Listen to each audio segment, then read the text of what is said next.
ఏ బాటైనా పర్వాలేదంట, సమయంతో సాగటమే మన సింపుల్ సిద్ధాంతం.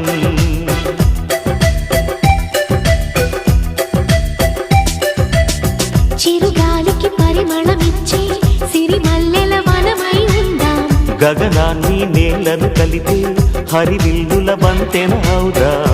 ఆనందం అంటే అర్థం మనమందా, ప్రతి పూట పాతై సాగే హుషారు సరిగమలో.